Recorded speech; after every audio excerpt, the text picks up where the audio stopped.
हरे कृष्णा। सभी वैष्णव भक्तों के चरणों में दंडवत प्रणाम।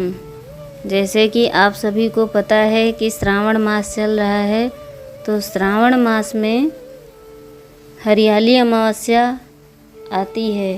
तो हरियाली अमावस्या की व्रत कथा सुनने व पढ़ने मात्र से सारे दुख दूर हो जाते हैं। तो सावन मास की अमावस्या तिथि का विशेष महत्व है और इस दिन भगवान शिव और माता पार्वती के साथ पीपल की पूजा करने का विधान है। मान्यता है कि अमावस्या के दिन पीपल की पूजा करने के बाद कथा सुनने व पढ़ने मात्र से जीवन के सभी कष्ट दूर हो जाते हैं और जीवन में सुख समृद्धि आती है।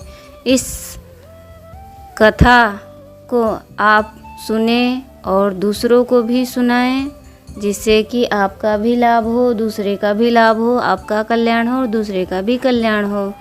एक समय की बात है कि राजा महल में अपने परिवार के साथ सुखपूर्वक निवास किया करता था। उसका एक पुत्र था जिसकी शादी हो चुकी थी।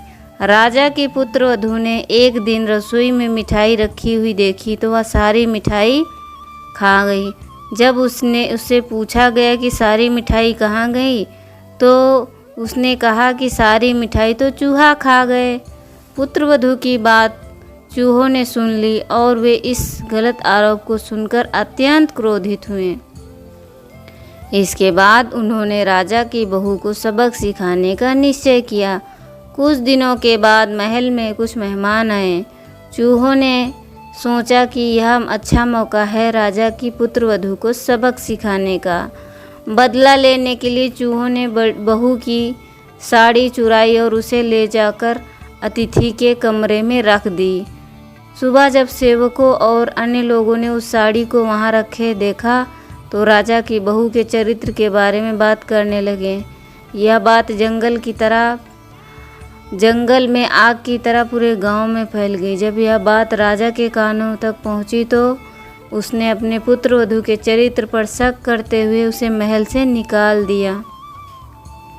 राजा की बहू महल से निकलकर एक झोपड़ी में रहने लगी और नियमित रूप से पीपल के एक वृक्ष के नीचे दीपक जलाने लगी। इसके साथ ही वह पूजा करके गुड़धानी का भोग लगाकर लोगों में प्रसाद वितरित करने लगी। इसी प्रकार कुछ दिन बीत जाने के बाद एक दिन राजा उस पीपल के पेड़ के पास से गुजरे जहां उनकी बहू हमेशा दीपक जलाया करती थी। इस दौरान उसका ध्यान उस पेड़ के आसपास जगमगाती रोशनी पर गया। राजा इसे देखकर चकित रह गए। महल में वापस आने के बाद उन्होंने अपने सैनिकों से उस रोशनी के रहस्य का पता लगाने के लिए कहा। सैनिक राजा की बात मानकर उस पेड़ के पास चले गए और वहां पर उन्होंने देखा कि दीपक आपस में बातें कर रहे थे। सभी दीपक अपनी अपनी कहानी बता रहे थे। तभी एक दीपक बोला, मैं राजा के महल से हूँ। महल से निकाले जाने के बाद राजा की पुत्रवधू रोज मेरी पूजा करती है और मुझे प्रज्वलित करती है। अन्य सभी दीपकों ने उससे पूछा कि राजा की बहू को महल से क्यों निकाला गया, तो उसने बताया कि एक दिन उसने मिठाई खाकर चूहों का झूठा नाम लगा दिया। इस पर चूहे नाराज हो गए और राजा की बहू से बदला लेने के लिए उसकी साड़ी अतिथि के कमरे में रख आए। यह सब देखकर राजा ने उन्हें महल से निकाल दिया।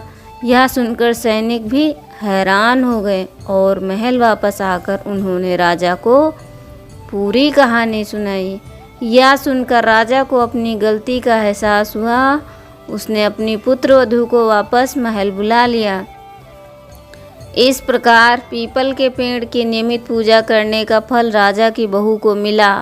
वह अपना जीवन आराम से व्यतीत करने लगी। तो पीपल की पूजा करनी चाहिए, क्योंकि भगवान 10वें अध्याय में कहते हैं कि वृक्षों में मैं अश्वत्थ वृक्ष हूँ। अश्वत्थ का अर्थ है पीपल। तो पीपल भक्ति का प्रतीक है। तो भक्ति कौन है? कृष्ण की दासी हैं, तो हमें पीपल को जल जरूर देना चाहिए। और ये सब स्वरूप किनके हैं? भगवान श्री कृष्ण के। तो जैसे कि हम पीपल, जैसे एक पेड़ है, तो उस पेड़ में अलग अलग टहनी में हम पानी डालकर उसे नहीं सींच सकते हैं, और सींचेंगे भी तो टाइम हमारा ख़राब होगा। तो इससे अच्छा हमें क्या करना है कि यदि हमें पता चल जाए कि अगर हम पेड़ में ही पूरा जल डालें तो अलग अलग टहनी में जल डालने की आवश्यकता ही नहीं पड़ेगी, अलग अलग देवी देवताओं की पूजा करने की आवश्यकता ही नहीं पड़ेगी। क्योंकि अगर हम कृष्ण की पूजा करते हैं तो कृष्ण हमें सभी दुखों से पार कर देते हैं, भौतिक भव भय बंधन से पार कर देते हैं। तो इसलिए अलग अलग टहनी में पानी डालने से अच्छा है कि उसी पेड़ में डालो। उस पेड़ में डालने से स्वतः ही सभी टहनियों को जल मिल जाएगा। तो इसलिए भगवान के बारे में जानना है तो आप श्रीमद् भगवत गीता के 10वें अध्याय का श्रवण करें। 10वें अध्याय से पता चलेगा। और अगर हम शिव की पूजा करते हैं तो शिव भगवान हम पर कृपा करते हैं और वो हमें भक्ति देते हैं। और भक्ति मिलने का अर्थ है कि कृष्ण की शरण में जाना, और कृष्ण की शरण में जाने का मतलब है कि इस दुख भरे संसार में वापस नहीं आना। तो भगवान श्री कृष्ण कहते हैं कि ये दुखालयम अशाश्वतम, तो हे अर्जुन, ये संसार दुखों का घर है, तो हम कौन सा सुख ढूंढ रहे हैं? यहाँ पर कोई सुख नहीं है। इसलिए हमें भक्तों का संग करना चाहिए, संकीर्तन करना चाहिए, शास्त्रों का अध्ययन और श्रवण करना चाहिए। तो हरे कृष्णा, मिलते हैं हम आपसे अगली कथा में। तब तक के लिए श्रवण करें। हरे कृष्णा।